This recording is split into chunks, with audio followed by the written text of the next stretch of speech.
Hello friends, welcome to Shri lifestyle. ಇವತ್ತು ನಾನು ಒಂದು ಡಿಫ್ರೆಂಟಾಗಿ ಕ್ವಿಕ್ಕಾಗಿ ಈಸಿಯಾಗಿ ಟೊಮೊಟೊ ಚಟ್ನಿ ಹೇಗೆ ಮಾಡೋದು ಅಂತ ತೋರಿಸ್ತಾ ಇದ್ದೀನಿ. ಸೊ ಬನ್ನಿ ಸ್ಟಾರ್ಟ್ ಮಾಡೋಣ. ಸೊ ಮೊದಲಿಗೆ ಪ್ಯಾನ್ ಇಟ್ಕೊಳ್ತಾ ಇದ್ದೀನಿ. ಆಮೇಲೆ ಪ್ಯಾನಲ್ಲಿ ಸ್ವಲ್ಪ ಎಣ್ಣೆ ಹಾಕ್ಕೊಳ್ತಾ ಇದ್ದೀನಿ. ತುಂಬ ಈಸಿ ಇದು, ಮನೆಯಲ್ಲೇ ಇರೋ ಸಿಂಪಲ್ ಇಂಗ್ರೀಡಿಯೆಂಟ್ಸ್ ಜೊತೆಗೆ ಮಾಡುವಂಥ ಚಟ್ನಿ ಇದು. ಸೊ ನಾನು ಇವಾಗ ಎಣ್ಣೆ ಕಾದಾದ್ಮೇಲೆ ಜೀರಿಗೆ ಹಾಕ್ಕೊಳ್ತಾ ಇದ್ದೀನಿ. ಜೀರಿಗೆ ಸ್ವಲ್ಪ ಚಟ್ಪಟ ಅಂದಮೇಲೆ ಒಂದು ಮೀಡಿಯಮ್ ಸೈಜು ಉಳ್ಳಾಗಡ್ಡಿ ತೊಗೊಂಡಿನಿ. ಉಳ್ಳಾಗಡ್ಡಿ ದಪ್ಪ ದಪ್ಪಾಗಿನೇ ಹೆಚ್ಕೊಂಡಿದ್ದೀನಿ. ಸೊ ಚಟ್ನಿ ಮಾಡೋದಲ್ವಾ, ಸೊ ಹೇಗಿದ್ರು ಮಿಕ್ಸಿಗೆ ಹಾಕ್ಕೊಳ್ಬೇಕು. ಸೊ ದಪ್ಪ ದಪ್ಪಾಗಿ ಹೆಚ್ಕೊಳ್ಳೋಣ. ಆಮೇಲೆ ಸ್ವಲ್ಪ ಎಣ್ಣೆಯಲ್ಲಿ ಬಾಡಿಸ್ಕೊಳ್ಳೋಣ. ಸ್ವಲ್ಪ ಉಳ್ಳಾಗಡ್ಡಿ ಸ್ವಲ್ಪ ಮೆತ್ತಗಾಗಲಿ, ಫ್ರೈ ಆಗಲಿ. ಅದಾದಮೇಲೆ ನಾನಿಲ್ಲಿ 3 ದೊಡ್ಡ ಟೊಮೊಟೊ ತೊಗೊಂಡಿನಿ. ಸೊ ನಿಮ್ಮದು ಟೊಮೆಟೊ ಮೀಡಿಯಮ್ ಸೈಜ್ ಇದೆ ಅಂದರೆ 4 ತೊಗೋಬೋದು. ನಾನಿಲ್ಲಿ ದೊಡ್ಡ ಟೊಮೆಟೊ 3 ತೊಗೊಂಡಿನಿ. ಸೊ ಮತ್ತು ಫ್ರೈ ಮಾಡ್ಕೊಳ್ಳೋಣ ಎಣ್ಣೆಯಲ್ಲಿ. ಉಳ್ಳಾಗಡ್ಡಿನೂ ಇನ್ನೂ ಸ್ವಲ್ಪ ಫ್ರೈ ಆಗಬೇಕಲ್ಲ. ಸೊ ಉಳ್ಳಾಗಡ್ಡಿ ಟೊಮ್ಯಾಟೊ ಎಲ್ಲ ಚೆಂದಾಗಿ ಇನ್ನೊಂದು ಸತಿ ಫ್ರೈ ಮಾಡ್ಕೊಳ್ಳೋಣ. ತುಂಬ ಈಸಿ ಇದೆ ಫ್ರೆಂಡ್ಸ್ ಇದು. ಸಿಂಪಲ್ಲಾಗಿ ಮಾಡ್ಬೋದು. ದೋಸೆಗೆ, ಚಟ್ನಿ ಬೇಕಂದರೆ ಇಡ್ಲಿಗೆ, ರೊಟ್ಟಿ, ಚಪಾತಿ ಯಾವುದಕ್ಕಾದ್ರೂ ಮಾಡ್ಕೋಬೋದು. ಸೊ ಇವಾಗ ಸ್ವಲ್ಪ ಉಪ್ಪು ಹಾಕಿ ಬಾಯಿ ಮುಚ್ಚಿಟ್ಟು ಇಡಾಕತ್ತೀನಿ ರೀ. ಸೊ ಸ್ವಲ್ಪ ಜಲ್ದಿ ಆಗಲಿ ಅಂಥೇಳಿ. ಟೊಮ್ಯಾಟೊ ಉಳ್ಳಾಗಡ್ಡಿ ಸ್ವಲ್ಪ ಜಲ್ದಿ ಆಗುತ್ತಾ ಉಪ್ಪು ಹಾಕಿದರೆ ಬೇಗ ಫ್ರೈ ಆಗುತ್ತಂತ. ಸೊ ನಾವು ಉಪ್ಪು ಹಾಕಿ ಮತ್ತೆ ಸ್ವಲ್ಪ ತಿರುವಾಡೋಣ.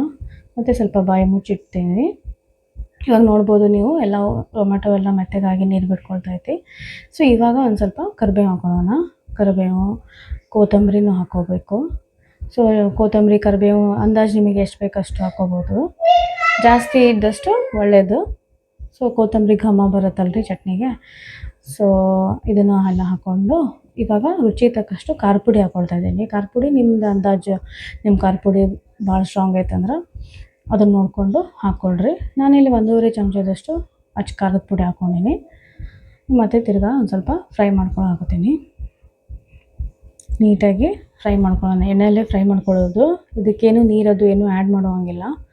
ಸೊ ಇಲ್ಲೇ ಬಾಳಿಗೆಯಲ್ಲೇ ಎಷ್ಟು ನಾವು ಟೊಮ್ಯಾಟೊ ಎಲ್ಲ ನೀಟಾಗಿ ಫ್ರೈ ಮಾಡ್ಕೋಬೇಕು. ಇವಾಗ ಹುರಿದಿರೋಂಥ ಶೇಂಗಾ ತೊಗೊಳಕತ್ತೀನಿ, ಹಾಕ್ಕೊಂಡಿದ್ದೀನಿ.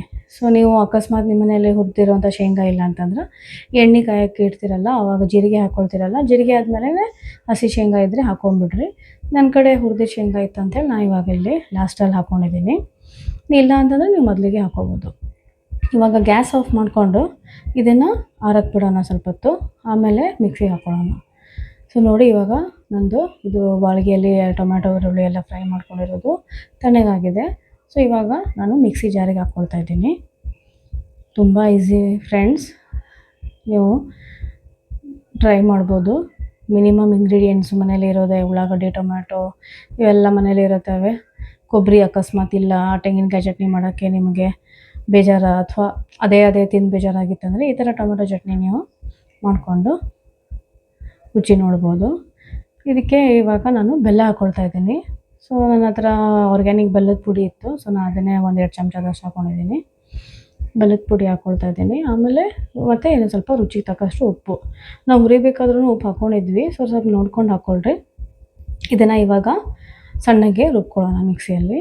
ಸೊ ನೋಡಿ ಸಣ್ಣಗೆ ರುಬ್ಕೊಂಡಿದ್ದೀನಿ. ಸೊ ಸ್ವಲ್ಪ ದಪ್ಪ ಇದ್ರೂ ಪರವಾಗಿಲ್ಲ. ಸೊ ಚಟ್ನಿ ಅದಕ್ಕೆ ಇದ್ದರೆ ಸಾಕು. ಇವಾಗ ಇದನ್ನು ಒಂದು ಸರ್ವಿಂಗ್ ಬೌಲಿಗೆ ತೆಗಿತಾ ಇದ್ದೀನಿ. ನೋಡಿ ಎಷ್ಟು ಚೆನ್ನಾಗಿ ಬಂದಿದೆ ಟೊಮೆಟೊ ಚಟ್ನಿ. ತುಂಬ ಸೂಪರಾಗಿ ಟೇಸ್ಟಿಯಾಗಿರುತ್ತೆ. ಸೊ ನೀವು ಟ್ರೈ ಮಾಡ್ಬೋದು. ಇದನ್ನು ನೀವು ಬಿಸಿ ಚಪಾತಿ, ರೊಟ್ಟಿಗೆ, ಇಡ್ಲಿ, ದೋಸೆಗೆ ಎದಕ್ಕಾದ್ರೂ ಸರ್ವ್ ಮಾಡ್ಕೊಬೋದು. ಬಿಸಿ ಅನ್ನಕ್ಕೂ ತುಪ್ಪ ಹಾಕ್ಕೊಂಡು ಈ ಚಟ್ನಿ ಹಚ್ಕೊಂಡು ತಿಂದರೆ ಸೂಪರಾಗಿರುತ್ತೆ. ಸೊ ನೋಡಿ ಟೆಕ್ಸ್ಚರು ಎಷ್ಟು ಚೆನ್ನಾಗಿ ಬಂದಿದೆ, ಕಲರು ಎಷ್ಟು ಚೆನ್ನಾಗಿ ಬಂದಿದೆ. ಸೊ ನೀವು ಟ್ರೈ ಮಾಡಿ ಫ್ರೆಂಡ್ಸ್. ಇವತ್ತು ನಾನು ದೋಸೆ ಮಾಡಿದ್ದೆ. ಸೊ ದೋಸೆ ಜೊತೆಗೆ ಸರ್ವ್ ಮಾಡಿದ್ದೀನಿ. ಸೊ ನೋಡ್ಬೋದು ಎಷ್ಟು ಚೆನ್ನಾಗಿ ಬಂದಿದೆ. ಮತ್ತು ಇದೇ ಥರ ರೆಸಿಪೀಸಿಗೆ ನನ್ನ ಚಾನಲ್ನ ಸಬ್ಸ್ಕ್ರೈಬ್ ಮಾಡಿ, ಲೈಕ್ ಮಾಡಿ, ಶೇರ್ ಮಾಡಿ. Thanks for watching. Take care. Bye.